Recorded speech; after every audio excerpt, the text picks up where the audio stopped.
नमस्कार दोस्तों, कैसे हैं आप सब। आज हम बात करने वाले हैं XRP कॉइन के बारे में। XRP कॉइन आपका जरूर फेवरेट हो सकता है, मेरा फेवरेट है या नहीं, ये जानने के लिए आपको वीडियो एंड तक देखनी पड़ेगी। प्लस क्या आपको पता है ripple is not XRP and XRP is not ripple. अगर नहीं पता तो वीडियो को एंड तक जरूर देखिए एंड वीडियो को लाइक कर दीजिए, चैनल को सब्सक्राइब कर दीजिए एंड लेट्स स्टार्ट। तो गाइस, सबसे पहला क्वेश्चन, क्या रिपल ही XRP है या XRP ही रिपल है? नहीं दोस्तों, ये गलती बहुत बड़े बड़े एक्सचेंजेस से हुई थी, जहां पे इन लोगों ने क्या किया, XRP के आगे रिपल को रिप्रेजेंट कर दिया। बट ऐसा नहीं था। क्यों?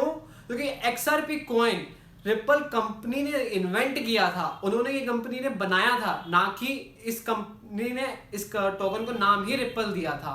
तो कंपनी ने जो XRP कॉइन बनाया उस कंपनी का नाम था रिपल लैब्स, और ये कंपनी बैंकिंग सेक्टर में डील करती है, जहां पे ये लोग एक जगह से दूसरी जगह पैसा ट्रांसफर करने में हेल्प करते हैं। फॉर एग्जांपल, अगर मुझे अपने क्लाइंट से, जो मेरा क्लाइंट यूएसए में रहता है, अगर मुझे उससे पैसे लेने हैं, रिसीव करने हैं फ्रॉम यूएसए टू इंडिया, तो what I have to do, traditional way बताता हूं मैं आपको।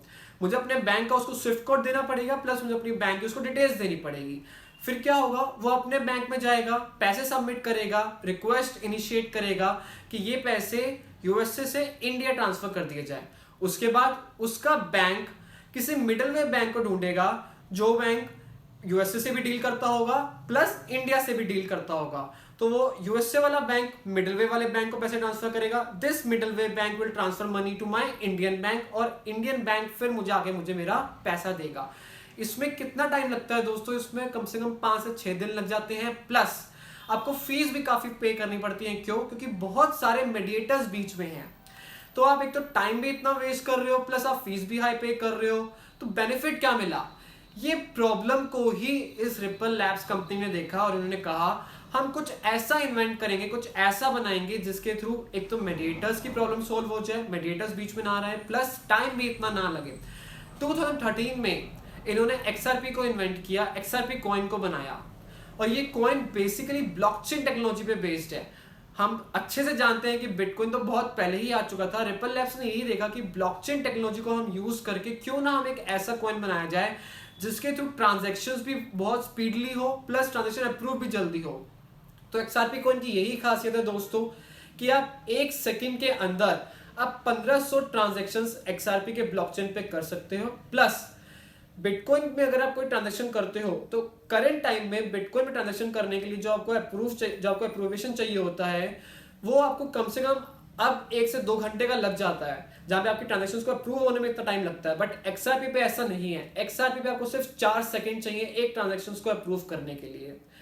बिटकॉइन की एक खासियत है कि वहां पे जो ट्रांजैक्शंस को जो अप्रूव करने के लिए जो लोग बैठे हैं वो बेसिकली माइनर्स हैं। तो माइनर्स कौन है दोस्तों? हम अच्छे से जानते हैं कि miners basically bitcoin blockchain technology पे अगर आपको कोई भी ब्लॉक ऐड करना है तो उसमें आपके माइनर्स हेल्प करते हैं, कोई भी आपको ट्रांजैक्शन अप्रूव करवानी है उसमें आपके माइनर्स हेल्प करते हैं।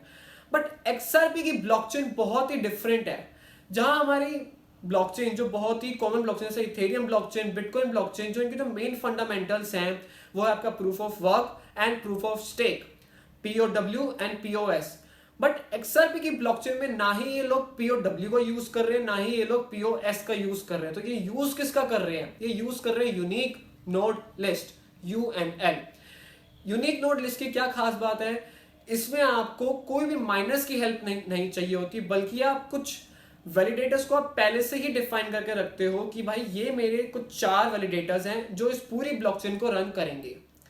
सिमिलरली XRP ने अपने 38 वैलिडेटर्स को इस समय बोला हुआ है कि आप ही इस ब्लॉकचेन में जितनी भी ट्रांजैक्शंस होगी आप ही उसको अप्रूव करोगे। और ये जो 38 वैलिडेटर्स हैं दोस्तों, ये बैंकिंग सेक्टर से ही रिलेटेड है, क्योंकि रिपल लैब्स भी बैंकिंग सेक्टर में ही डील करती है। सिमिलरली जो 38 वैलिडेटर्स लिए हैं वो भी बैंकिंग सेक्टर में ही हैं। तो अब इन 38 वैलिडेटर्स के पास ये अथॉरिटी है, अगर आप कोई भी ट्रांजैक्शन इनिशिएट करते हो उसको अप्रूव करने की या फिर उसको डिसअप्रूव करने की।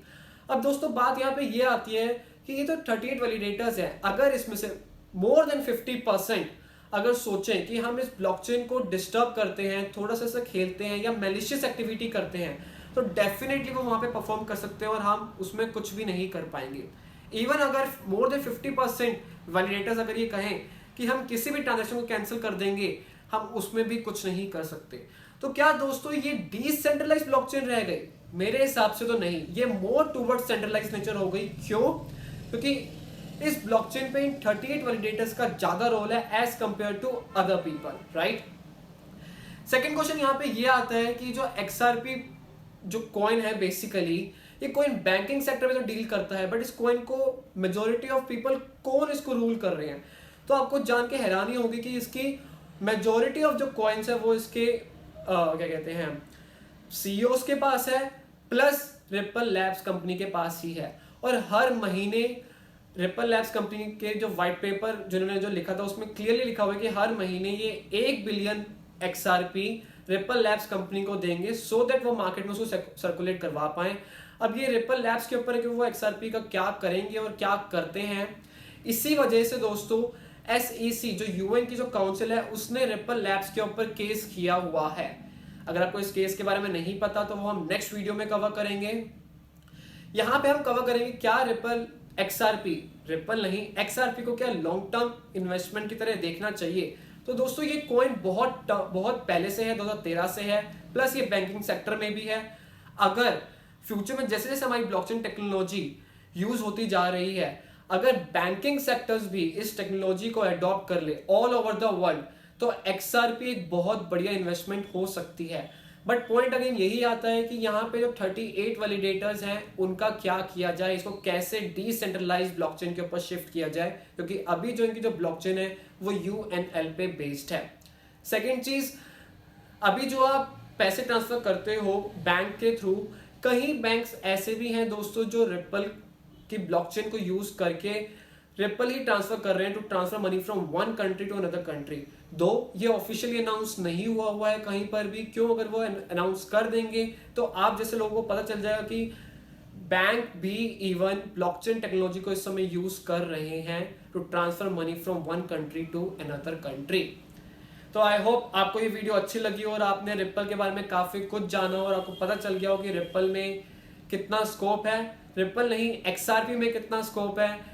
वीडियो अच्छी लगी हो तो गाइज वीडियो को लाइक कर दीजिए, चैनल को सब्सक्राइब कर दीजिए। And till that time guys, bye bye.